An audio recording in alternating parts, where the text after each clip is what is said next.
In this week's video, you can see our client has a very nice natural level blonde in the 7/8 range. From years of highlighting, you can see how her roots have a stark contrast at the line of demarcation. Our goal today is to bring the blonde up higher and give her a more connected feel from roots to ends. At the base of the natural cowlick in the crown, take a parting from ear to ear. For control, clip off the front sections.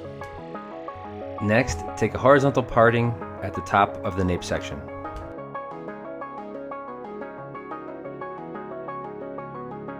With the back sections clipped out of the way, let's move to the front of the model on the right side.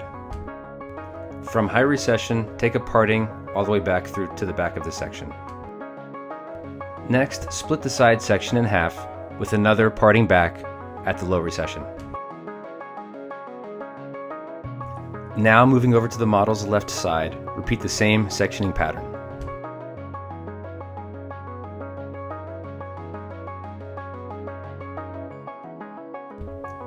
Here you can see our sectioning pattern with 2 sections on each side and 2 in the back and 1 on the top.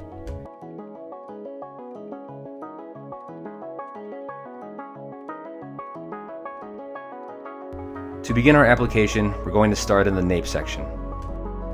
Take a diagonal back parting about 1/4 inch to 1/2 inch in depth. Take a fine to medium weave, place a foil underneath, and lightly feather on the lightener.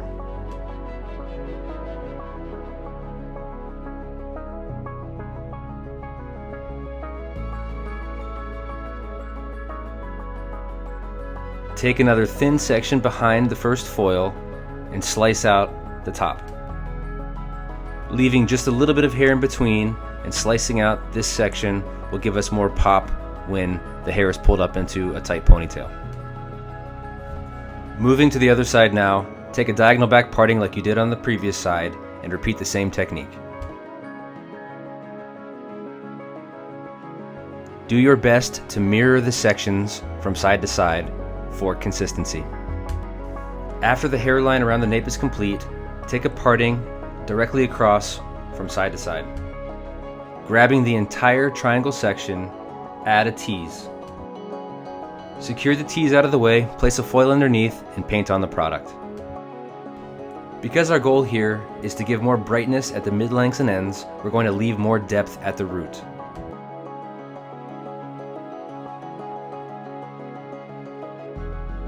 Moving up the section, take a slight diagonal back and add a tease.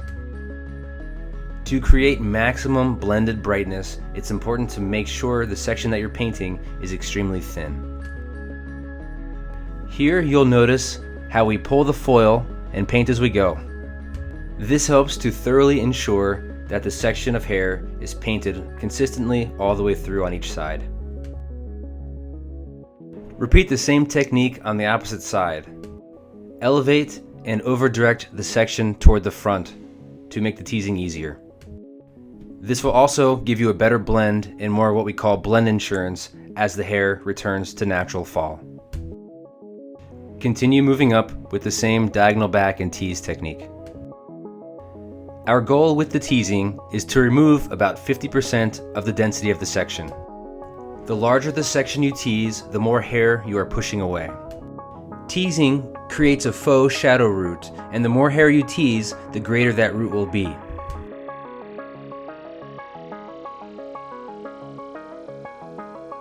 When teasing, make sure you hold the section with tension for control.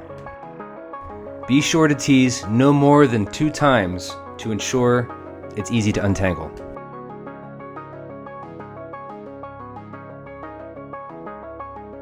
To create an even better blend at the blur line, feather the brush upward. Continue moving through to the top of the section with diagonal back partings. Repeat the same slice and tease method as you go. It's helpful to have a clip or a comb hold the tease out of the way. This will keep the tease from unraveling on you as you paint.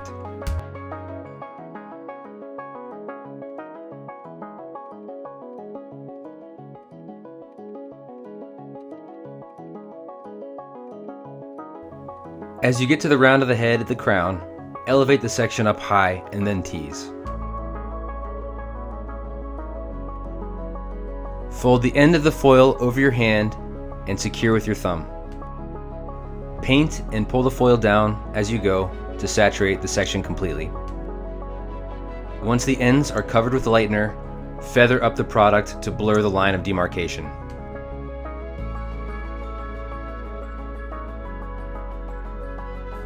Repeat the same technique on the last section here in the crown.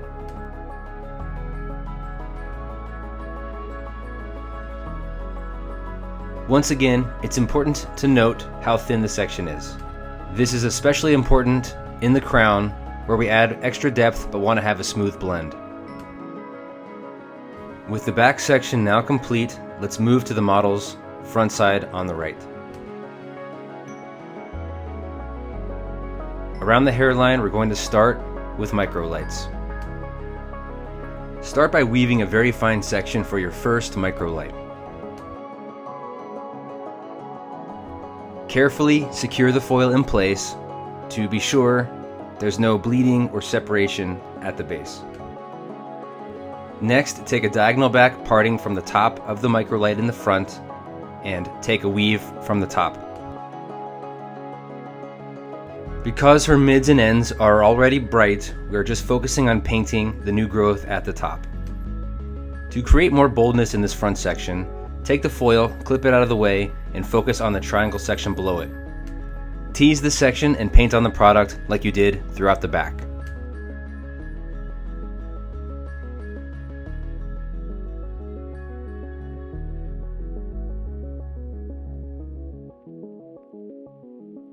Moving up into the recession now, take another diagonal back to horizontal parting and section off a weave at the top. Using the corner of the brush, paint on the product. Like you did before, flip the foil up and clip it out of the way. Tease the entire triangle section below and paint on the lightener.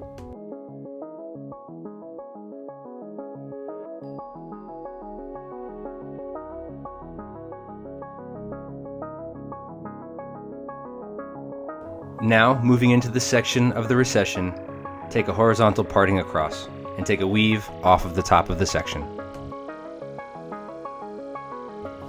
Paint on the product thoroughly, using the corner of the brush at the top to feather on the product for a smooth blend.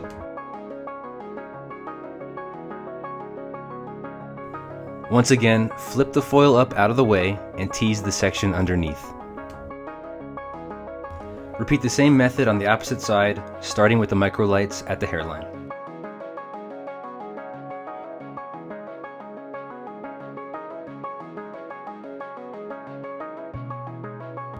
Like we did on the opposite side, your second section here is going to be a diagonal back.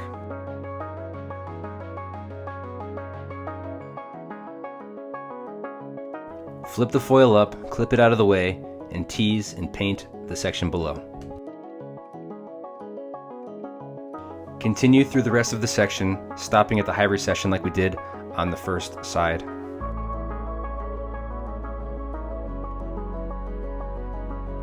Now at the top mohawk section, split the hairline into two.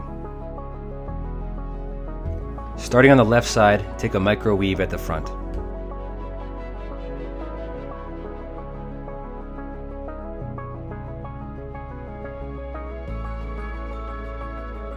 Take a micro slice directly behind the first foil.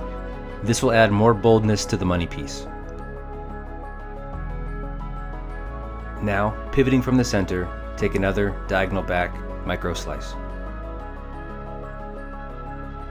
After the three pivoting foils have been done on the model's right side, continue the same method of application on the opposite side at the front. Once the three foils are complete on the model's left-hand side, take a larger diagonal back section behind and tease it. From this point forward to the back of the section, we are going to use a herringbone section to apply our teasing and our painting.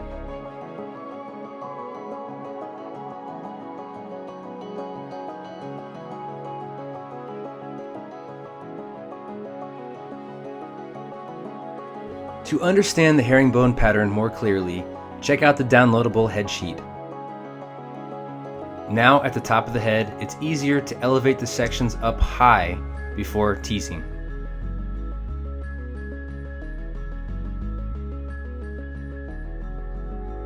Crossing back and forth from side to side, each parting will cross the center. This slight overlapping of each section will help to create the herringbone pattern. This method creates a zigzag parting down the center, creating a seamless blend no matter where the hair is parted. For maximum brightness and a smooth blend, don't skip any hair in between. Continue this pattern all the way through to the back of the section. Here you can see the finished foiled look with 3 baby lights pivoting from the center at the front. Once the processing is complete, we're going to start with our root shadow application to create an even smoother blend at the line of demarcation.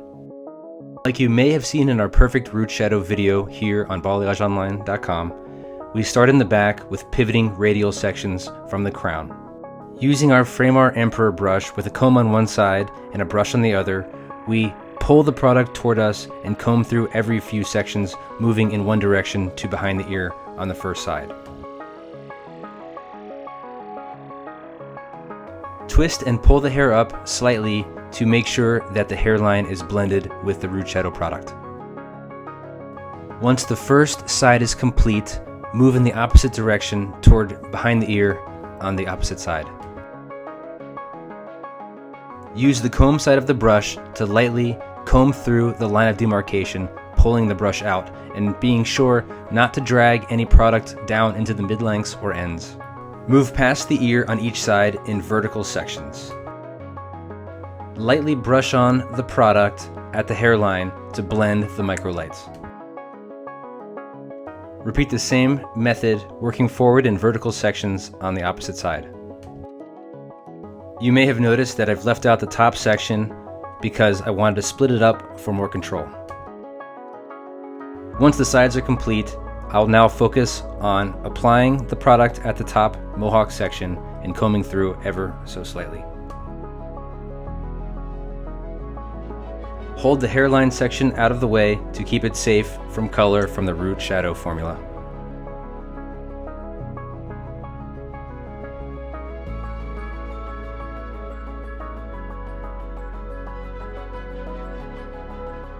Once the root shadow formula is on and complete, it's time to add on the toner to the mid-lengths and ends. Using an applicator bottle, we can easily and quickly apply the toner throughout the hair. Get on the toner as quickly as possible and then use your fingers and the tip of the applicator bottle to help separate the hair and create a seamless blend from roots to ends. Once the application is complete, process for up to 20 minutes. After highlighting, toning, and styling, here is our finished look. Now you can see we have a beautiful blended look from roots to ends. With bright pops of blonde throughout and an exaggerated blonde strength at the hairline with rootier depth throughout, you can see how we've updated this beautiful look. I hope you enjoyed Next Level Blonde.